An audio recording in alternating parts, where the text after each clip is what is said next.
आदरणीय दीवान साहब आ गए हैं, उनका हम बहुत स्वागत करते हैं, अभिनंदन करते हैं।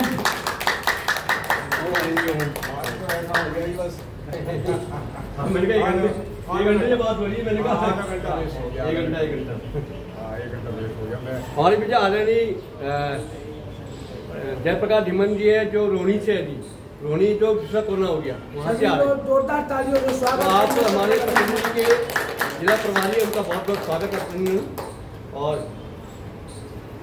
बहुत बहुत स्वागत आदरणीय जी। आज सबका बहुत अच्छा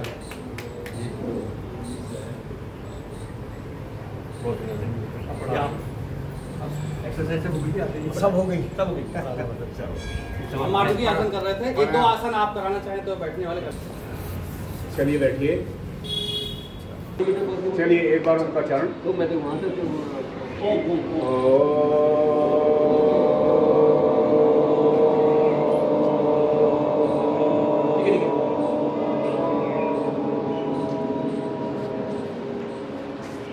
परम पूज्य स्वामी जी, घर घर योग पहुंचाने वाले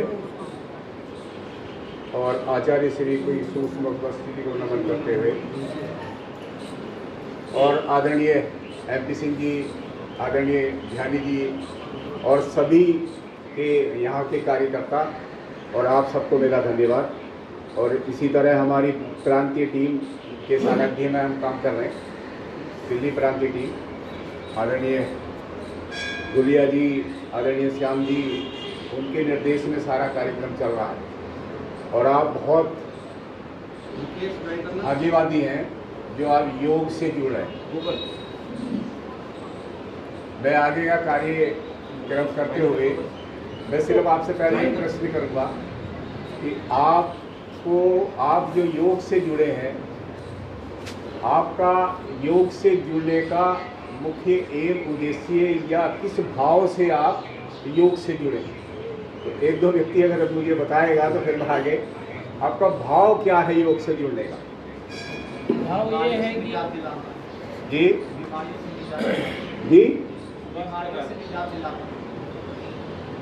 थोड़ा और बीमारियों से डिसीज, अच्छा डिसीज दूर करना।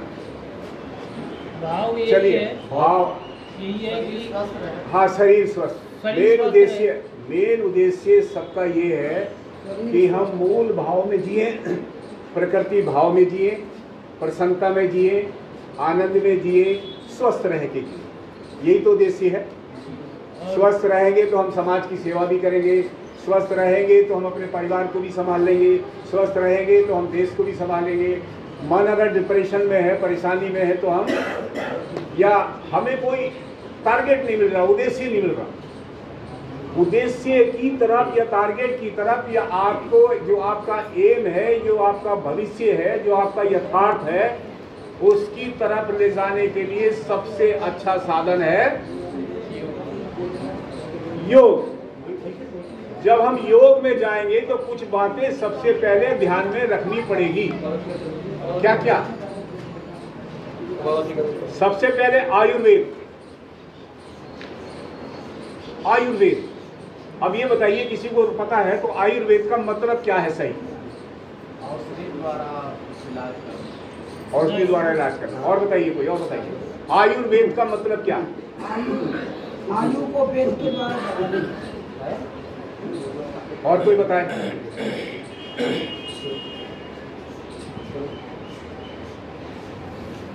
आयुर्वेद, आयु माने नहीं, आयुर्वेद में आयु माने जीवन, वेद माने शिक्षा।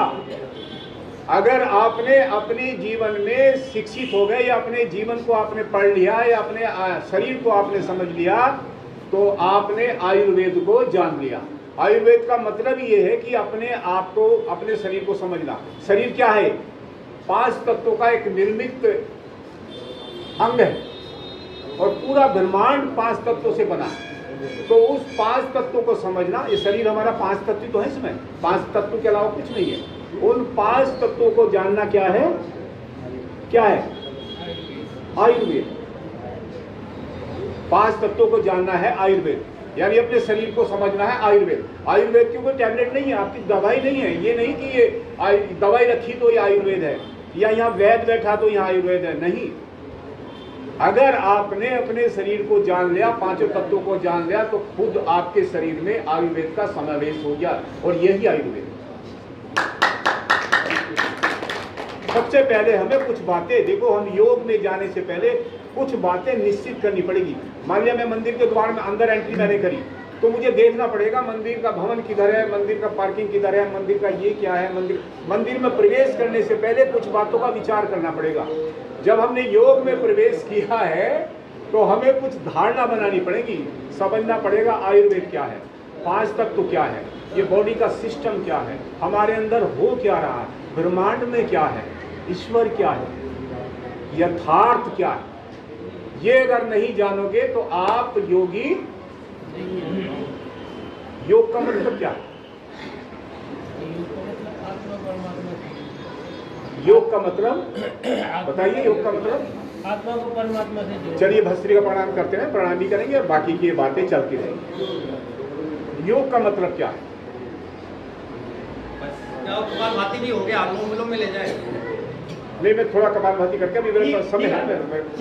हाँ, भस्त्रिका करके थोड़ा सा।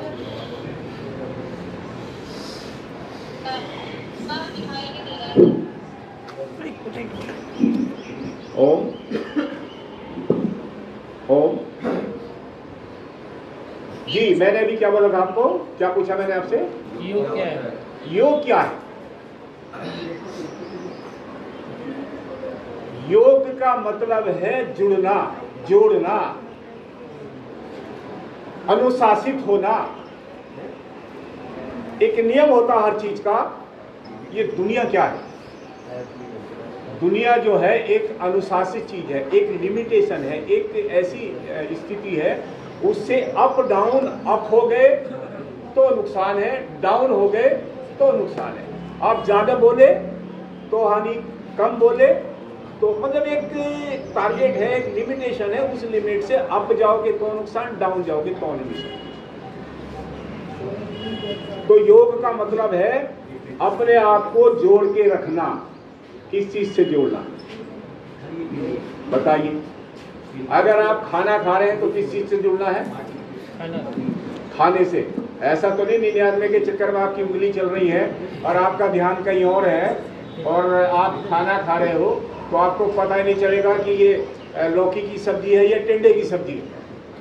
तो वहां जुड़ जाना योग हो गया। अगर आप यहाँ कक्षा में बैठे हो और मेरी बात सुन रहे हो तो आपका योग हो गया। अगर आप पार्क में बैठे हो और वहाँ के वातावरण में आप घुस गए, आपने मन को उसके वातावरण में सम्मिलित कर लिया या उसमें समावेश कर लिया, तो वहाँ पे आप कोई एक्सरसाइज कर रहे हैं। अगर आपका मन कहीं और है और एक्सरसाइज कर रहे हैं तो योग नहीं कर रहे, सिर्फ क्रिया कर रहे हैं। तो योग का मतलब है जो भी कार्य आप कर रहे हैं उसमें जुड़ जाना। बस सीधा सीधा। योग माने समाधि, योग माने समता। अगर इसमें आगे जाओ, जैसे हमारे योग दर्शन में है स्थित प्रज्ञा, ऋतंबरा प्रज्ञा, समाधि, संप्रज्ञात समाधि, असंप्रज्ञात समाधि, ये सब योग की स्थिति है। कपालभाति करते रहे। अब इसी उसमें मैं आपको शरीर के ऊपर थोड़ी चर्चा करते हुए, आपने अभी शरीर विज्ञान में पढ़ा कुछ? 8 सिस्टम बताए थे। शरीर विज्ञान, हाँ, पंचतत्व, 8 सिस्टम, 3 विकार। हाँ देखो, शरीर विज्ञान में सिर्फ 8 ही सिस्टम है, बाकी कुछ नहीं। शरीर संरचना में जो है 8 सिस्टम है। यानी आपका शरीर जो कार्य कर रहा है 8 विभाग है। 1 2 3 4 5 6 7 8, यानी हमारी बॉडी 8 विभागों में काम कर रही है। हमारा शरीर 8 विभागों में काम कर रहा है। तो कौन कौन से विभाग हैं इस पर चर्चा करते हो, कपालभाति करते हो।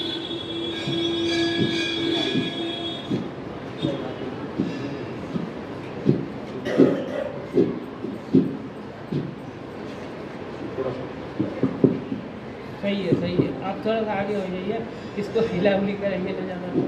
आवाज आ रही है आपको? हाँ। कपालभाति करें और सिस्टम के बारे में थोड़ी जानकारी दें। सिस्टम देखो, सिस्टम क्या है पहले ये समझ लें।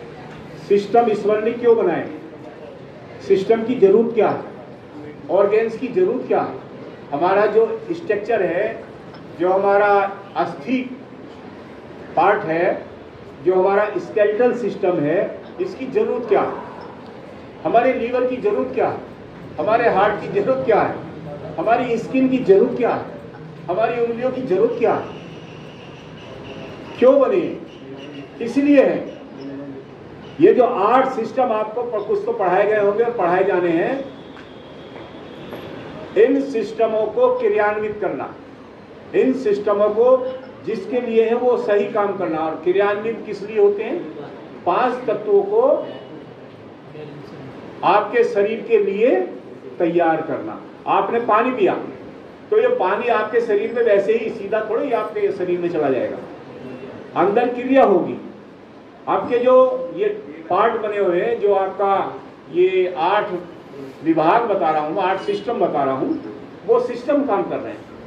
कोई सिस्टम पानी को ठीक कर रहा है, कोई सिस्टम पृथ्वी को ठीक कर रहा है, कोई सिस्टम वायु को ठीक कर रहा है, कोई सिस्टम आकाश को ठीक कर रहा है, और कोई सिस्टम अग्नि को ठीक कर रहा है। 5 तत्वों को ठीक करने के लिए 8 सिस्टम है, समझे बात।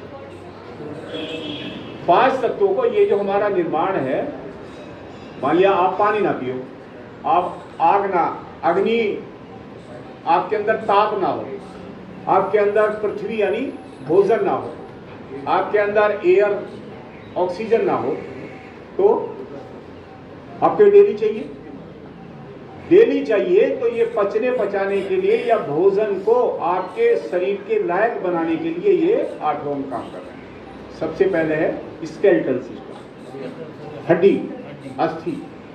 अस्थि का रोल क्या है, कोई बताए। हमारे पूरी बॉडी को स्ट्रक्चर देना जी, और उसको मतलब एक स्ट्रक्चर देना जिससे वो ढल सकती है पूरा, और जी। एक सपोर्ट देना, सपोर्ट, ऑर्गेन्स को सपोर्ट।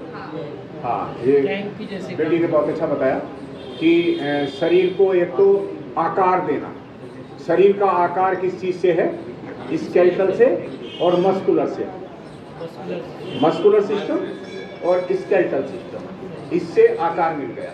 और जो हमारे ऑर्गेन्स हैं, जैसे हम कपड़े लाते हैं खरीद के तो हैंगर की जरूरत पड़ती ना, तो जो हमारे ऑर्गेन्स है, जो हमारे पार्ट है, उसका ये कपालभाति करते हैं। कपालभाति करें, सुने। आपके पास पेन कॉपी है, सबके पास लिखा हुआ है, आप बोल दीजिए। जो चीजें आपको लगे हाथ के हाथ नोट करते रहो, और आप प्रश्न भी कर सकते हो। देखो, मुझे तभी लगेगा जब आप बीच में प्रश्न करेंगे, तो आप, मुझे लगेगा कि आप सुन रहे हैं। और एक चीज अच्छा लगा, खाना जो है ना वो पृथ्वी तत्व है। हाँ, बोले थे खाना पृथ्वी तत्व है खाना। खाना, आहार कितने प्रकार के होते हैं, चलो आपने खाने की बात करी, कितने प्रकार के आहार होते हैं। आयुर्वेद के अंदर आहार जो है 3 प्रकार के। नहीं, देखो, एक तो होता है मानसिक आहार, एक आपका है नासिका द्वार से आहार, और एक होता है आपका माउथ से द्वार, मुंह से खाना, नाक से ऑक्सीजन। और ये मानसिक हमारे विचारों का भी आहार होता है। अगर आप निगेटिव, जैसे आपने गंदा समोसा खाया तो नुकसान, गंदे विचार मस्तिष्क में ले लिए तो नुकसान, गंदे ऑक्सीजन, अगर आप ऑक्सीजन गलत ले रहे हो तो नुकसान। कितने प्रकार के? नहीं, मैं आयुर्वेदिक आहार बता रहा हूँ। आहार 3 प्रकार के, मानसिक आहार, नासिक आहार और माउथ। वो आहार नहीं जो 3 प्रकार के अलग है, वो खट्टा मीठा, ये वो उसकी बात नहीं कर रहा, वो अलग चीज है। मानसिक विचारों का आहार, क्योंकि जब तक आपके मन में कोई विचार नहीं आएगा तो आप जीवित, आपका मन को आप जीवित नहीं रह सकते। नासिका द्वार से जब एयर अंदर नहीं जाएगी तो आप जीवित नहीं रह सकते। मुंह से अगर खाना नहीं खाएंगे तो आप जीवित नहीं रह सकते। तो ये तीनों आहार है आपके शरीर के लिए। अब मानसिक, नासिक और मुंह, हम इसको एयर, विचार और पृथ्वी तत्व, ये भोजन जो है पृथ्वी तत्व है, और ये एयर, नासिक और मानसिक। ठीक है, आगे बढ़े। कपालभाति करते रहे।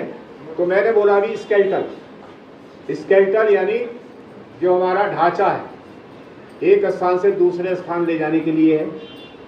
आपकी जो इंद्रियां हैं, कितनी इंद्रियां हैं आपकी? 10। कौन कौन सी? 5 ज्ञानेंद्रिय, 5 कर्म। हाँ बिल्कुल, आपने सही प्रश्न किया। मैंने बोला कौन कौन सी, तो इसमें 2 ही का था, 5 ज्ञानेंद्रिया, 5 कर्मेंद्रिया, मगर कुछ विशेषज्ञों ने एक इंद्रिया और बताई है, छठी इंद्रिया अंतर ज्ञान। जो आपने देखा होगा शिव जी की जो तीसरी आंख है, इसकी गणना ये आपको ना प्रश्न में अलग से आपको बता रहा हूँ। छठी इंद्रिया वो है जो अंतर ज्ञान। अगर हमें संपूर्ण अंतर ज्ञान है तो आपकी छठी इंद्रिया जागृत है, यानी आंतरिक ज्ञान। जो मैंने आपको बोला हमारे शरीर के पृथ्वी, ये ब्रह्मांड, पिंड और ब्रह्मांड, यथा पिंडे तथा ब्रह्मांडे। अगर आपको ब्रह्मांड की और पिंड का ज्ञान है तो आपकी छठी इंद्रिया भी जागृत है। और आपको नहीं ज्ञान है, देखो एजुकेशन, चलो फिर लंबा विषय हो जाएगा। 5 है ज्ञानेंद्रिया और 5 है कर्मेंद्रिया। तो इन 5 के और इन ज्ञानेंद्रियों के 5 विषय भी हैं। कौन कौन से विषय? 5 विषय। कपालभाति करते हैं। चलो ये समझ लेकर बाद में बताऊंगा। हम स्केलेटल सिस्टम में आ गए। 5 विषय कौन कौन से गुरु जी? बस बाद में बता दूंगा इसको, थोड़ी विषय से घर भटक जाएगा, वो फिर लंबा हो जाएगा। वो 5 विषय ही बता देंगे, आपके प्रश्नों में सब चलेगा। आप थोड़ा सा दिमाग लगाओ, 5 विषय कौन कौन से हो सकते हैं। 5 ज्ञानेंद्रियां हैं, उनके क्या विषय हैं, क्या भाग हैं, कहाँ वो काम कर रहे हैं, थोड़ा ये सोचो, फिर मैं बाद में बताऊंगा। बता तो दिया मैंने आपको। स्केलेटन कितनी हड्डियां हैं हमारी? 206। कितने प्रकार के जोड़ हैं? हड्डियों के ज्वाइंट कितने प्रकार के? 3 प्रकार के। ठीक है, काफी है, डिटेल बताई जाए। कुछ जोड़ ऐसे होते हैं जो हिलते नहीं, जैसे दांतों का जोड़। जो दांत है हमारे, ये ज्वाइंट है, वो जो डॉक्टर के पास जाते हैं तो पकड़ के उसको निकाल लेते हैं, तो दूसरी हड्डी का कोई नुकसान नहीं होता, सिर्फ जोड़। कुछ जो है इस तरह की जोड़ है जो कब्जा टाइप का होता है। कुछ ऐसे जोड़ हैं जो नहीं, ये कब्जा नहीं है, ये इस तरह का जोड़ है, जैसा आपने देखा ना वो फिल्टर में देखा हो उस तरह का, वो उस तरह का गोल लट्टू और उस तरह का फंसा हुआ, ये घुटने का जोड़। ठीक है, 3 प्रकार के जोड़। और 206 हड्डियां। बड़ी हड्डी के अंदर क्या कार्य होता है? जितनी भी हमारी बड़ी हड्डियां हैं उनके अंदर क्या पदार्थ है, कार्य क्या होता है? WBC कहाँ से आती है और RBC कहाँ से आती है? WBC का मतलब समझते हो? RBC ये कहाँ से बनती है? बोन मैरो से। Very good. हाँ, ये जो हमारी बड़ी हड्डियां हैं इनके अंदर से ये तैयार होता है और हमारे ब्लड में प्रवाहित होता है। ठीक है, कपालभाति करते हैं।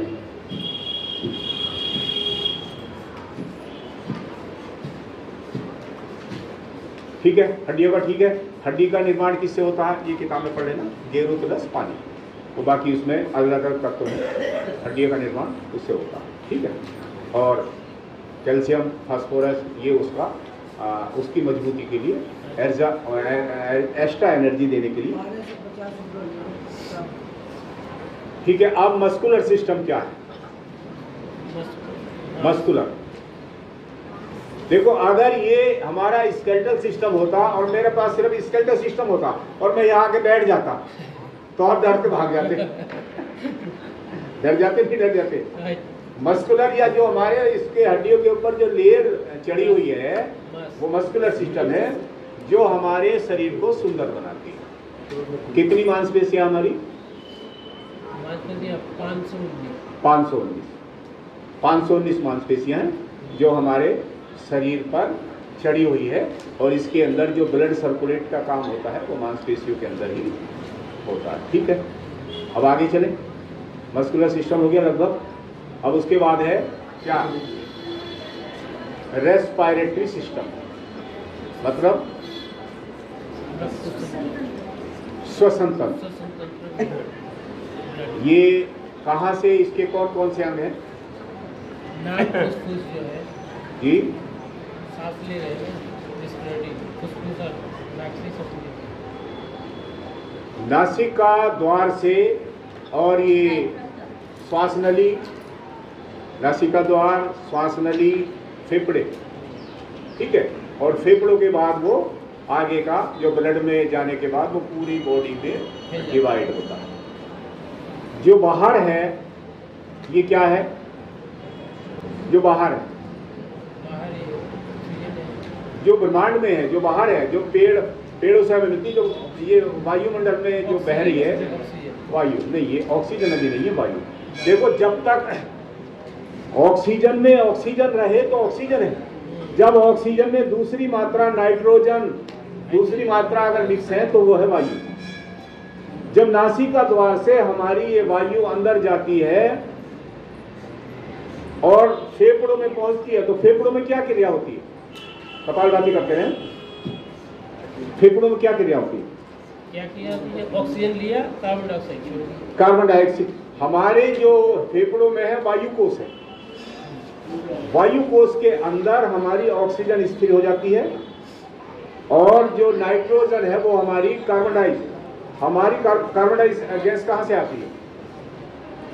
कार्बन डाइऑक्साइड गैस कहाँ से आती है? पेड़ पौधे से आता है। जी, ये कार्बन डाइऑक्साइड कहाँ से आती है? सांस से ही आते हैं, बाहर से। ये गंदा खून जो हमारे बॉडी के अंदर बैंगनी कलर का खून है, वो बैंगनी कलर जो दिखाई देता है सब कार्बन डाइऑक्साइड गैस है। वो हमारे सिराओं के माध्यम से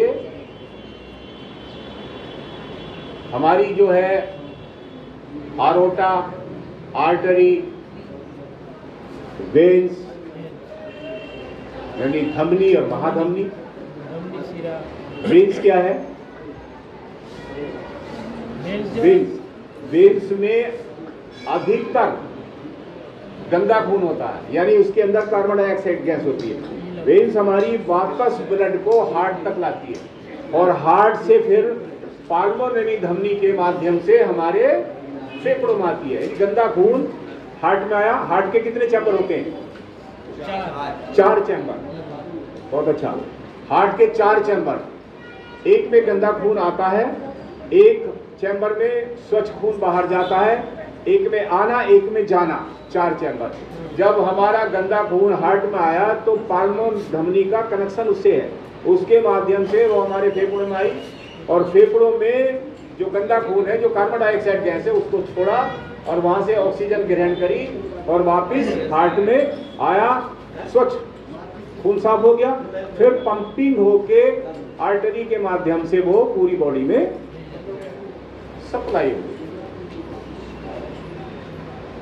ये चीजें आपने बहुत जरूरी समझनी है, क्योंकि जब तक आप इस चीजों को नहीं समझेंगे योग को नहीं समझ पाओगे। अब जैसे कपालभाति कर रहे हैं, अब कपालभाति का मेन उद्देश्य क्या है? योग के अंदर जितने भी प्राणायाम, जितनी भी एक्सरसाइज, जितने भी आसन, वो पूरी बॉडी को प्रभावित करती है इनडायरेक्ट। कुछ ऐसे आसन प्राणायाम है जो डायरेक्ट प्रभाव करती है। तो जब हम कपालभाति करते हैं तो उस पर कौन से डायरेक्ट प्रभाव है बताइए? जब हमने कपालभाति की तो किस चीज को उसने ठीक किया? डाइजेस्टिव सिस्टम पे बिल्कुल, लीवर को ठीक, सबसे नंबर 1 ये हमारा डाइजेस्टिव सिस्टम, हाँ, निष्कासन, और वो एक्सक्रीटिव, रिप्रोडक्टिव तो हो गया हमारा प्रजनन प्रक्रिया, और एक्सक्रीटिव हो गया गंदगी को बाहर निकाल। एक्सक्रीटिव जो हमारे मल हैं, मल है, हमारे मल कितने रास्तों से बाहर जाते हैं? कितने रास्ते हैं हमारे? कितने हमारे द्वार हैं? 9 द्वार। क्या 9 द्वारों से मल बाहर जाता है? नहीं, कैसे नहीं? किस किस से जाता है ये बताओ। अच्छा, यही चीजें तो सीखनी आपने। बताइए किस द्वार से नहीं जाता? 9 के 9 द्वारों से मल बाहर जाता है। जब आपकी आंखों में कोई गंदगी आती है, कोई कीड़ा घुस जाता है, हमारे बॉडी का, शरीर का ऐसा सिस्टम है कि हमारा शरीर खुद डॉक्टर है। अच्छा, हमारा शरीर खुद डॉक्टर है। कैसे डॉक्टर है? दुनिया की जितनी भी बीमारी है, दुनिया का जितना भी वायरस है, जितना भी निगेटिविटी है, सब हमारा शरीर उसको ठीक करता है। अगर आपके शरीर में कट लग जाए, कहीं से खून निकल जाए, कट जाए, आप डॉक्टर के पास जाते हैं, क्या डॉक्टर पट्टी करके उसके घाव को भरता है? क्या नहीं भरता? पट्टी कर देता है ताकि आपके बाहर का वायरस उस पर ना बैठे, उस पर कीटाणु ना बैठे, उसको खराब ना करे।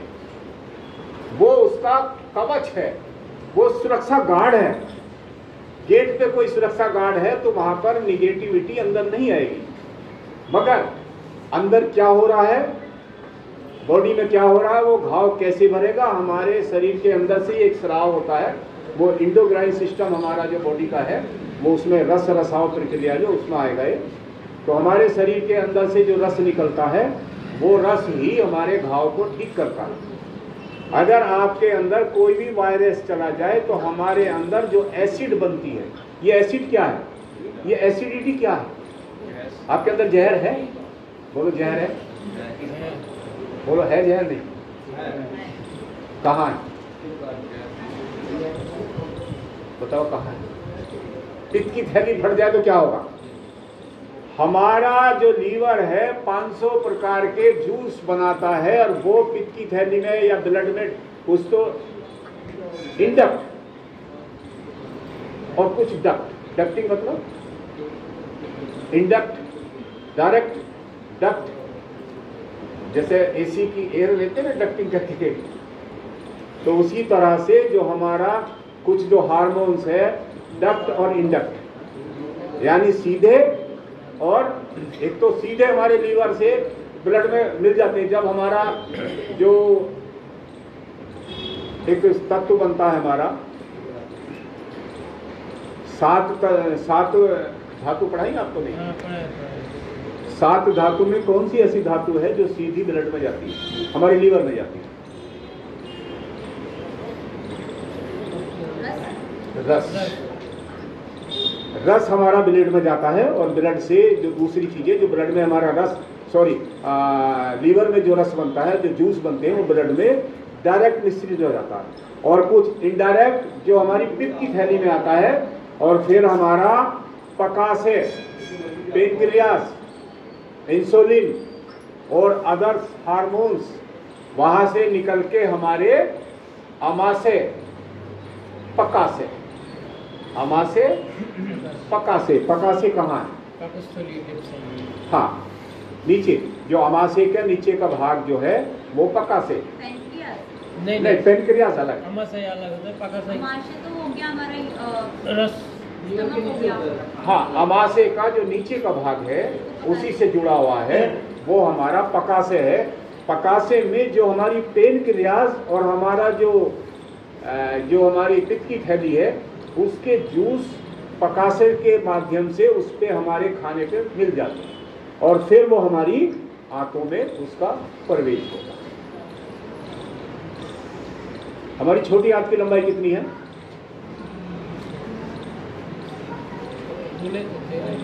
बड़ी आंत की? नहीं, कई धोती की बराबर होते, बड़े बड़े लंबे। धोती की बराबर थी, आपने गिनती बतानी पड़ेगी, गिनती बतानी पड़ेगी। चलिए अनुलोम विलोम करते हैं। देखो, हमारा पाचन सिस्टम कहां से कहां तक काम करता है?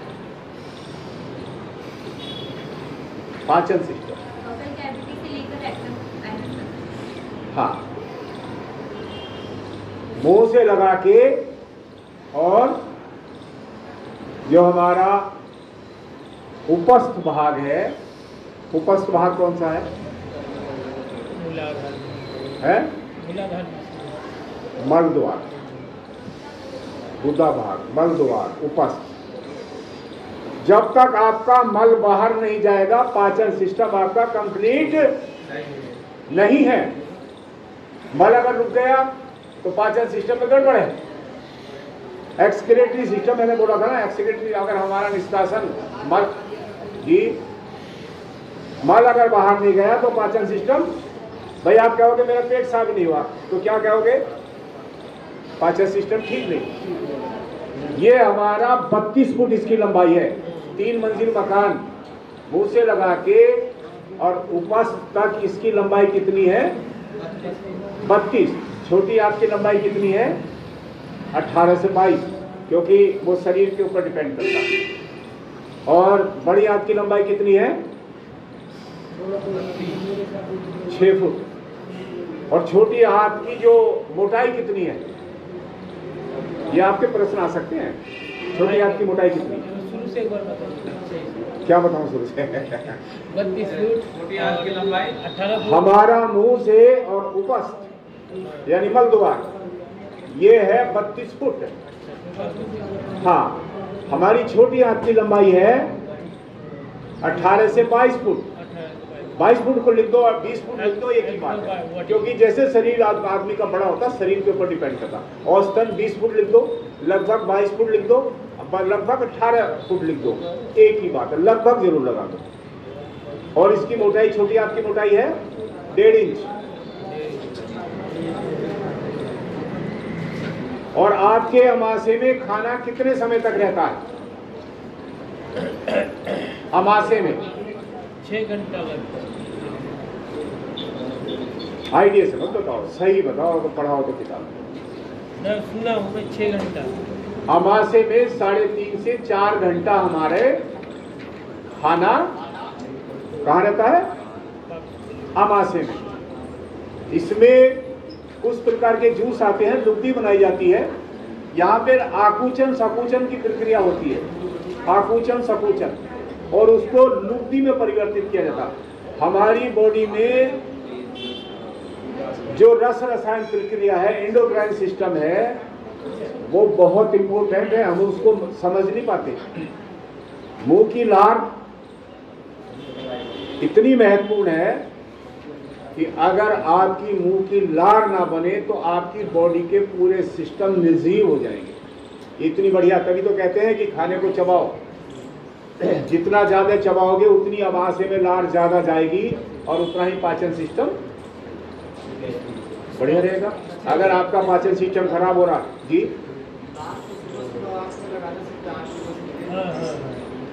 आप लार को सुबह सुबह की लार को कहीं पर भी लगाओ। आपका दाग है, स्किन खराब है, आपका जख्म है, आपकी आंखों में कोई वायरस घुस गया, जैसे मान लिया हम सारा दिन घूमते हैं और हम जब लार उसमें डालते हैं तो आंखों के निगेटिविटी को दूर करता है, वायरस को खत्म करता है। इतनी पावर है इसमें। पशु जो है अपना घाव चाट चाट के ही ठीक कर देते हैं। ये जब लार हमारी आमाशय में जाती है तो जो हमारे अंदर की जो जब खाना खाते हैं जो बैक्टीरिया जो निगेटिविटी अंदर जाती है उस लार को ये उसको ये लार नष्ट कर देती है। तो इसलिए लार, अगर आप खाली बैठे हैं तो पशुओं की तरह मुंह को और लार को अंदर करते रहो। इसका एक तरीका और है, आप गायत्री पाठ करो 21 बार, करते रहो करते रहो करते रहो, आपके मुंह में लार बनती रहेगी। उस लार को निकलते अभी करके देखो, वो लार निकलते रहो, आपका पाचन सिस्टम ठीक, आपके आठों के आठों सिस्टम ठीक। तो ये लार बहुत महत्वपूर्ण है। हमारा जो है जो पेनक्रियास है, पेनक्रियास का जो हार्मोन्स हमारा बनता है, देखो क्या होता है, हमारे यहाँ पर 2 सेल्स काम कर रही हैं पेनक्रियाज में। कौन सी? अल्फा और बीटा। अल्फा सेल्स हमारी शुगर को, ग्लूकोज को अप करती है और बीटा इंसुलिन बना के उसको डाउन करती है। यानी 2 चीजें, 2 हमारी जो ये हमारी सेल्स हैं, 2 सेल्स हमारे शुगर को कंट्रोल कर रही है। इसमें से एक भी सेल्स हमारी काम ना करेगी तो हमें क्या हो जाएगी? डायबिटीज की प्रॉब्लम हो जाएगी। डायबिटीज अपने आप में कोई बीमारी नहीं है। हमारे अंदर अल्फा और बीटा सेल्स में से एक सेल्स भी काम ना करे तो जो हमारा ग्लूकोज है, जो मीठा भाग है, वो हमारे ब्लड में जाता रहेगा और हमें हानि करता रहेगा। ये शुगर में अपने आप में कोई ये नहीं कि बीमारी है या ऐसा बीमारी नहीं है। आपकी जो दो क्रिया है उस क्रिया में गड़बड़ हो गई, बस आपके ब्लड में शुगर ज्यादा जानी शुरू हो गई। क्यों? कि आपकी पेनक्रियाज ठीक काम नहीं कर रही। पेनक्रियाज क्यों ठीक काम नहीं कर रही? आपका इंडोक्राइन सिस्टम, मैं एक साथ ही पढ़ा ना सबको, इंडोक्राइन सिस्टम आपका ठीक काम नहीं कर रहा। इंडोक्राइन सिस्टम क्या है? अंतःस्रावी तंत्र। हमारे अंदर ग्लैंड्स कितनी हैं? कितनी glands? Pituitary, pineal, pituitary, pineal, thyroid, kidney की ग्लैंड्स और प्रजनन ग्लैंड्स और हमारी पेनक्रियाज ग्लैंड। तो अगर पिट्यूटरी ग्लैंड क्या है? आठों ग्लैंड की राजा। पिट्यूटरी ग्लैंड ऐसी है कि अगर ये पिट्यूटरी ग्लैंड स्वयं काम ना करें तो सारी ग्लैंड्स आपकी खराब हो जाएंगी। थायराइड्स क्या है? जो थायराइड्स की ग्लैंड्स क्या है? पिट्यूटरी, पीनियल, हमारी पिट्यूटरी ग्लैंड्स है ये यहाँ इसके सेंटर में, पीनियल ग्लैंड से पीछे, थायराइड ग्लैंड से यहाँ। तो अगर इन तीनों ग्लैंड्स का संतुलन न रहे तो हमें कौन सी बीमारी होगी? थायराइड। थायराइड की क्या बीमारी है? थायराइड का मतलब क्या बताओ? थायराइड की बीमारी यहाँ है या कहीं और है? गले में ही है। क्या है गले में? इंडोक्राइन सिस्टम बिगड़ गया, अंतःस्रावी तंत्र बिगड़ गया। जहां पर ये स्राव है, अगर हमारा पिट्यूटरी ग्लैंड और पिट्यूटरी ग्लैंड जो है, पीयूष ग्लैंड भी इसको बोलते हैं, पीयूष ग्रंथि, हिंदी में कहें तो पीयूष ग्रंथि, नहीं तो पिट्यूटरी ग्लैंड।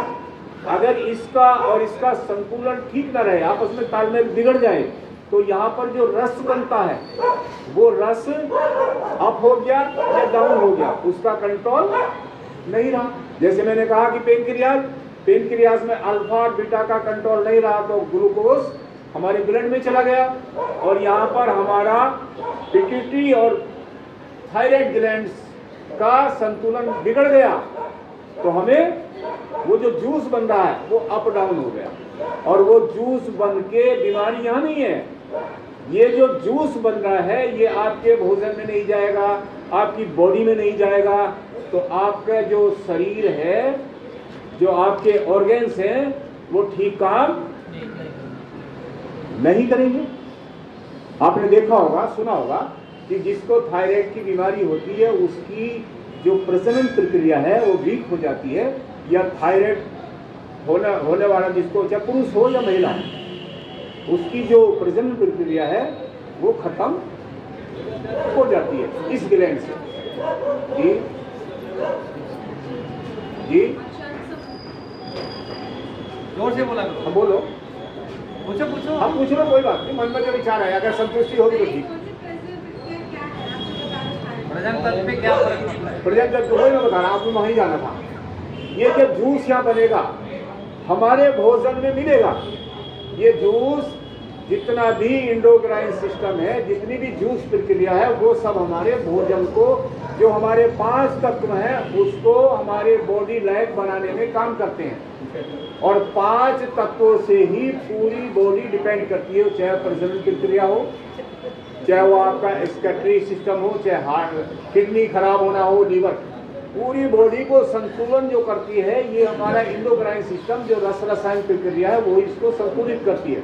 मैंने पहले बोला था, अगर हमारे कट लग जाए, बॉडी में कहीं पर कट लग जाए, वो जख्म ना भरना, हमारा इंडोक्राइन सिस्टम बिगड़ गया।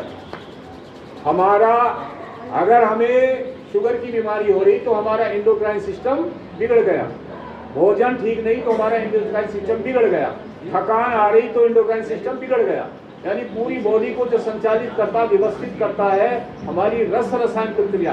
लार नहीं बन रही तो भोजन गड़बड़ा, और भोजन गड़बड़ा गया तो आगे जो प्रोडक्शन है बॉडी के, प्रजनन प्रक्रिया में प्रोडक्शन है ये बॉडी का प्रोडक्शन, हार्मोन्स कहाँ से बनेंगे? जब आपके भोजन में कुछ मात्रा जाएंगी तो हार्मोन्स, सब चीज भोजन से बनती है। भोजन में सारी प्रक्रिया ठीक है तो आपकी हार्मोन्स प्रक्रिया ठीक रहेगी। अगर भोजन गड़बड़ा गया तो आपकी हार्मोन्स प्रक्रिया गड़बड़ा गई, तो हार्मोन्स प्रक्रिया गड़बड़ा गई तो प्रजनन प्रक्रिया गड़बड़ा गई। हमें पूरा हो गया। हाँ कोई नहीं, समापन करेंगे अभी देख लो। सबका ख्याल करो। चलिए आप ये फिर किस दिन कभी देखेंगे या किताब में से पढ़ लेना, कोई नहीं चलता रहेगा, या ऑनलाइन कभी चल जाएगा, या एक दिन कभी और आ जाएंगे आप। आदरणीय अपना नंबर और नंबर दे दो मेरे को। अब मैं 2-3 मिनट आपकी और लेता हूँ, कुछ बातें इसके साथ जरूर नोट कर लेना। देखो जैसे 5 ज्ञानेंद्रिया, 5 कर्मेंद्रिया, 5 कोष, 5 प्राण, 5 उपप्राण, 5 विषय, इंद्रिया विषय, ये जरूर ध्यान दो, अपनी किताब में देख लेना, किताबों में सब है, ये 5 की लिखा है ना आपको। हाँ तो ये 5 चीजें हैं, इनको आप जरूर पढ़ लेना। मैं थोड़ा विषय में और बता दूं, जो अभी इंद्रियों का विषय की बात थी कि इंद्रिया, हमारी जो ज्ञान इंद्रिया है क्या, ज्ञान दिलाता है जैसे ज्ञान इंद्रिया। हाँ हाँ बोलो बोलो। ज्ञान दिलाता है जैसे सबसे पहले हम कहा, चलो जिब्या पे आ जाए। जिब्या, इसका विषय क्या है? स्वाद मिलता रस। है। जिब्या का विषय रस। नाक का विषय क्या है? गंध, सूंघना, गंध, गंध बोलो उसको। जिब्या का विषय रस, नाक का विषय गंध, आंख का विषय दृष्टि देखना, रूप। सिर्फ इसका एक नाम बोलोगे तो क्या, देखो रूप चाहे कोई सा हो, चाहे दीवार का रूप हो, चाहे इसका रूप हो, चाहे किसी का भी रूप हो, आंखों से देखा और विषय में पड़ गया, और उसके बाद इसका शब्द, स्किन का स्पर्श, ये 5 विषय हैं, और 5 विषय में ही दुनिया डावाडोल है। जिन्होंने ये 5 विषयों में नियंत्रण कर लिया, इंद्रियों में नियंत्रण कर लिया, वो योगी बन गया। हाँ, और नहीं तो चला गया। ठीक है जी, समापन करें। चलिए एक बार बैठे सभी, किसी का कोई प्रश्न है तो ले सकते हैं, एक आध 2-4 सेकंड में। क्या शुगर योग के द्वारा खत्म किया जा सकता है? जी जी, शुगर योग के माध्यम से ठीक किया जा सकता है। शुगर योग के माध्यम से ही ठीक किया जाता है। योग क्या है? दुनिया में कोई ऐसी वो नहीं बनी दवाई जो शुगर को ठीक करती हो। 5 सेकंड और नहीं लेता है, अगर 5-10 सेकंड लेता है। दुनिया में कोई ऐसी दवाई नहीं बनी जो शुगर को ठीक करती है। शुगर को समझना पड़ेगा, शुगर है क्या। शॉर्ट में बता देता हूं मैं, शुगर है क्या।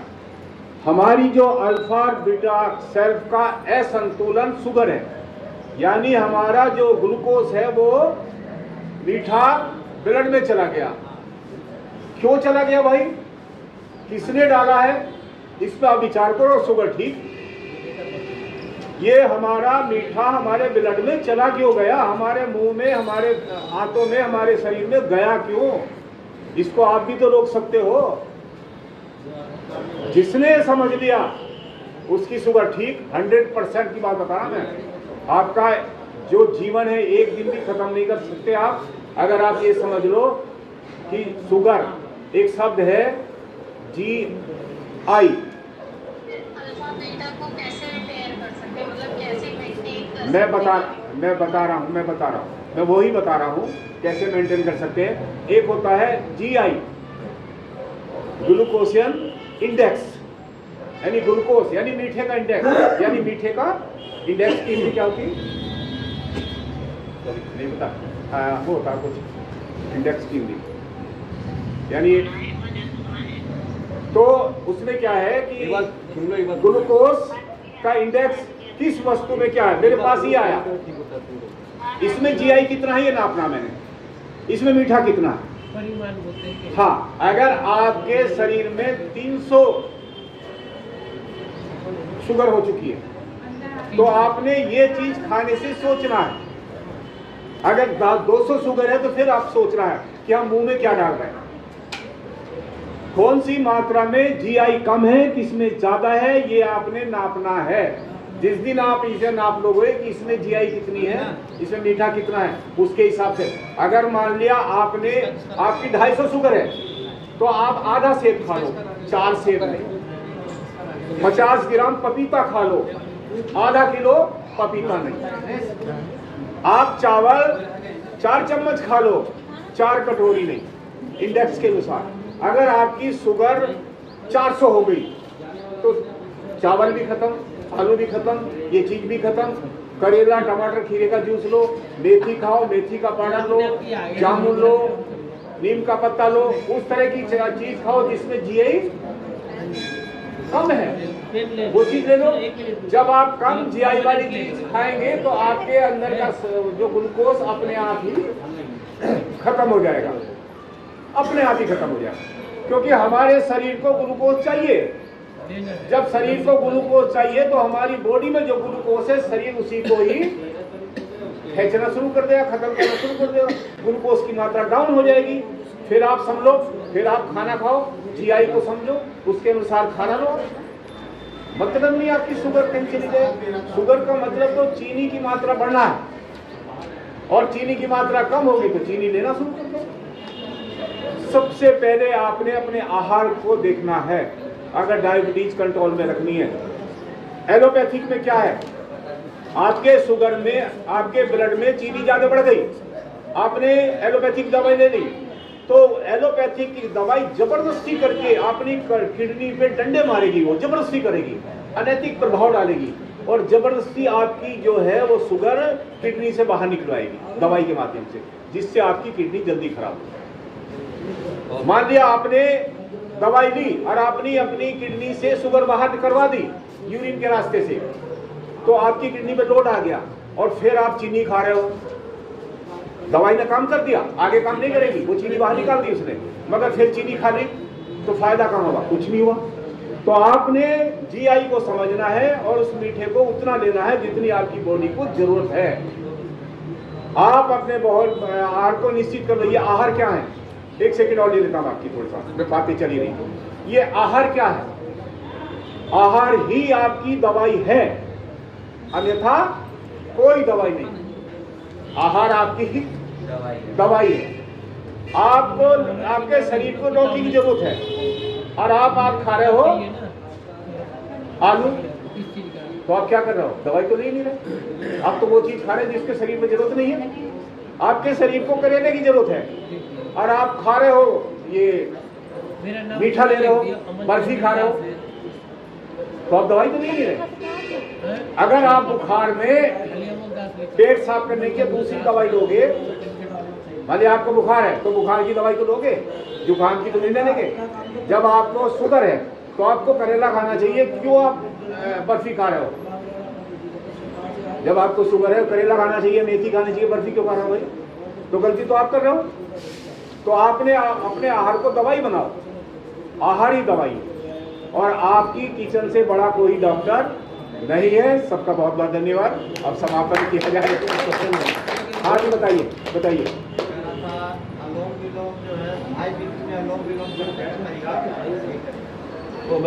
अच्छा देखो, अगर आपको हाई बीपी है तो एक तो अनुलोम विलोम आप तेजी से ना करें, दूसरा बाईं से भरे और दाईं से छोड़े, फिर बाईं से भरे और दाईं से छोड़े, फिर बाईं से भरे और दाहिनी से छोड़ें, ये थोड़ा करें। फिर आप दोनों तरह से करें। वैसे दोनों तरफ से करने से भी बीपी डाउन होता है। अगर ज़्यादा बीपी है तो बाईं से भरें और दाईं से छोड़ें, बाईं से भरें दाईं से छोड़ें। और ज़्यादा और भी हैं तो हाई हो जाएगा। हाथों से कर सकते हैं या सिर्फ दाहिने हाथ से करना? नहीं, राइट हैंड से करो। देखो इसमें भी एक लॉजिक है। बायां हाथ जो आपकी पाचन क्रिया, ब्लड सर्कुलेट, ज़्यादातर बॉडी का कार्य हमारी लेफ्ट साइड होता है। जब हम ये श्वास को इसको भरेंगे तो हमारा हाथ ऊपर करने से हमारी दूसरी प्रक्रियाओं में जो दूसरे ऑर्गन्स पे उसका प्रभाव नहीं जाता। तो हम हाथ ऊपर किया, बाईं नासिका से हमने श्वास को भरा तो ये हमारी नासिका द्वार से होता हुआ फेफड़ों में चला गया। जिसका बीपी हाई है सबसे पहले वो मुंह की लार इकट्ठी करे और आमाशय में भेजता रहे बीपी डाउन करने के लिए। लार को इकट्ठा करे और मुंह में निकलता है। बीपी डाउन है, लौकी काटो, एड़ी पे रगड़ो, नंगे पैरे घास पे चलो। बीपी डाउन है, पेट के बल लेट जाओ, बालियासन करो, बालासन करो। ये हाई के लिए नहीं करेंगे। हाई के लिए, हाई के लिए, बीपी हाई के लिए बोला मैंने। पैरों के तलवे पे लौकी रगड़ो, घिया, घास पे घूमो, अनुलोम विलोम करो। और जो मैंने बोला शीतकारी प्राणायाम, मैंने जो बताया था बीपी जिसका है ये शीतकारी प्राणायाम, यानी बाईं से भरना। बाईं नासिका क्या है? ठंडे का प्रतीक, और दाहिनी नासिका गर्म का प्रतीक। शीतली भी होता है ना? शीतली वो है दांत मुंह के द्वारा, वो शीतली जैसा आपको, वो शीतली भी बीपी डाउन करने के लिए। आपको प्यास लग रही है, गर्मी हो रही है, बेचैनी हो रही है, डिप्रेशन हो रहा है, तो शीतली प्राणायाम और ये चंद्रवेदी प्राणायाम। तो ये करो। एक बता रहे थे कि दाहिना थक गया तो बाएं से भी कर सकते हैं। हाँ, बाएं से कर सकते हो, मगर मैंने बोला लॉजिक है। देखो हर चीज का तरीका होता है। एक होते हैं जो ये होते हैं ना इंटीरियर लोग होते हैं, आप बाहर से तस्वीर लाए, कोई कैलेंडर लाए, आपने दीवार पर टांग दी। अगर आप उसको सही तरीके इंटीरियर पॉइंट से आप देखोगे कि ऐसे नहीं ऐसे बढ़िया रहेगी, वो तरीके हैं। एक वैसी बिना इंटीरियर, बिना उसके हिसाब से आप यहाँ पे बैठे हो, अगर लाइन से गैप लगा के सीधे सही तरीके से बैठे हो तो आप योग भी अच्छा करोगे, दूसरों को भी अच्छा लगेगा। चलिए ठीक है। ये जो सिलेबस आपको दिया गया है यही पेपर समझो अंकित जी, ये जो सिलेबस दिया गया है ये पेपर है, इसको पढ़ना यही करना। अच्छा, यही सिलेबस है जो पेपर? यही सिलेबस अभी दिया नहीं है। आदरणीय जी ने बहुत सुंदर आज का सत्र लिया, उनको एक बार ताली से अभिनंदन कर लेते हैं।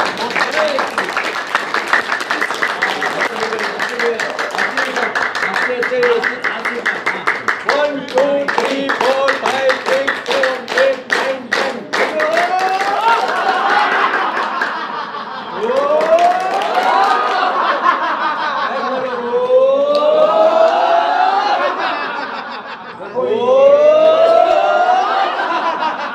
अगर ऊपर कोई देख रहा आपको, ये झुक के करना है, मुंह खोलना है, आपके चेहरे के लिए भी होगा। एक बार देखो, अगर आपने हंसना है तो यौगिक हंसी हंसो। जी, यौगिक हंसी क्या है? अगर किसी को हार्ट की प्रॉब्लम है और बीपी हाई है तो वो तो ना करें हंसे, फिर वो आसानी से हंसे। बीपी जो हमारा योगी हंसी क्या है, मुंह बंद करो आप और लंबी हंसी को, पेट को दुखा दो। अगर बीपी हाई नहीं है, हार्ट की प्रॉब्लम नहीं है तो इस बात का ध्यान देना। कैसे हंसना?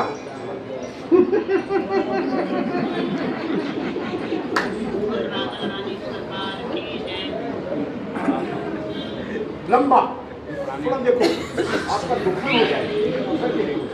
फिर करें बात।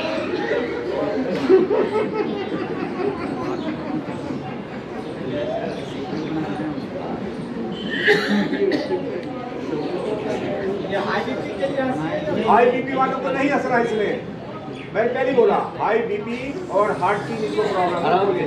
मगर आपको ना हाई बीपी है, जितने हैं योगी है जो योग शिक्षक बन रहे हैं, ना उनको डायबिटीज है, ना उनको हाई बीपी है, ना उनको कोई बीमारी है। और है तो उन्होंने ठीक करनी है, और नहीं ठीक करी तो आप योग शिक्षक नहीं बन सकते।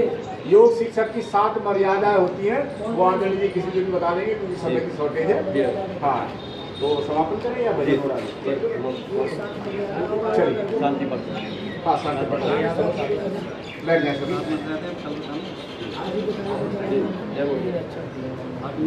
शांति पाठ का मतलब क्या है? हम शांत होके उठे जाए और पूरा जीवन अपना शांति के साथ ही, या शांति हम कहते हैं ना कि वो शांति, ये शांति, पृथ्वी और सबकी शांति, उसी तरह की शांति परमात्मा परमेश्वर हमें दे और उस शांति को लेके हम जाए और कम से कम पूरे दिन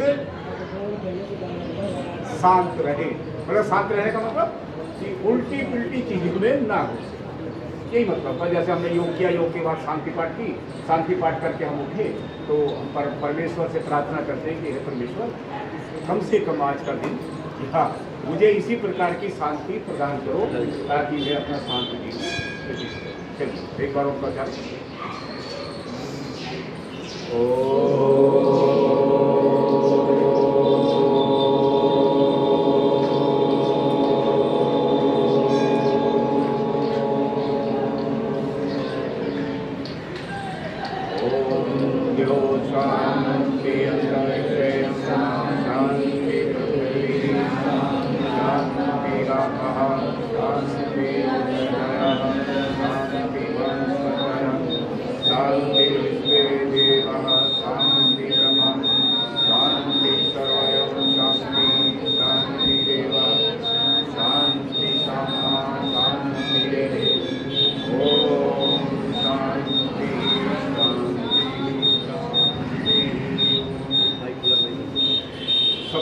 सबका बहुत बहुत धन्यवाद। बोलो भारत माता की जय, भारत माता की जय। वंदे वंदे करो योग, गौ माता की जय, गौ माता की सेवा करो, अपने माता पिता की सेवा करो, अपने माता पिता की सेवा करो और सास ससुर की भी सेवा करो क्योंकि वो भी माता पिता। आज भक्ति गीत कौन गाएगा? साथी जी गाएंगे। हाँ, चलो साथी जी माइक ब्रह्मा गुरुर्विष्णुः गुरुर्देवो महेश्वरः गुरु साक्षात् परं ब्रह्म तस्मै श्री गुरुवे नमः। ध्यानमूलं गुरुर्मूर्ति पूजामूलं गुरुपदं मंत्रमूलं गुरुर्वाक्यं मोक्षमूलं गुरुकृपा। ज्ञान मूलम गुरु मूर्ति जो हमारे स्वामी रामदेव जी महाराज हम ध्यान करते हैं तो उनका ध्यान करें पहले। पूजा मूलम गुरु पदम, अगर पूजा करनी है तो पहले चरण पर कमलों को, गुरु के चरण कमलों को नमन करें। मंत्र मूलम गुरु वाक्यम, स्वामी देव जी देश में ही नहीं 127 देशों में जाकर के हमारी योग पतंजलि का शिविर का और सभी का प्रचार प्रसार कर रहे हैं, उनके लिए हृदय से आभार। आज पतंजलि योग पीठ की पुस्तक तो हजारों वर्ष पुरानी चली आ रही है, लेकिन आज उन्होंने पतंजलि के नाम की धर्म ध्वजा को विश्व में लहराए। उनके लिए सहस्रों ऋषि मुनियों की तरफ से, ब्राह्मण समाज की तरफ से, सभी की तरफ से बहुत बहुत साधुवाद देते हैं। आइए एक गीत को चलते हैं। ओम नमो नारायण, ओम नमो नारायण, ओम नमो नारायण, बोलो ओम नमो नारायण, ओम नमो नारायण, हरि ओम नमो नारायण। माटी कहे तुम्हारे से तो एक दिन ऐसा आएगा मेरे दूंगी तो। ओम नमो नारायण, ओम नमो नारायण, हरि ओम नमो नारायण। लकड़ी जल कोयला भई, कोयला जल भई राख, मैं ब्रह्म ऐसी जलू कोयला भई नाराख। ओम नमो नारायण, ओम नमो नारायण, हरि ओम नमो नारायण। सतयुग में नरसिंह, त्रेता में श्री राम, द्वापर में श्री कृष्ण, कलयुग कल्कि जान। ओम नमो नारायण, ओम नमो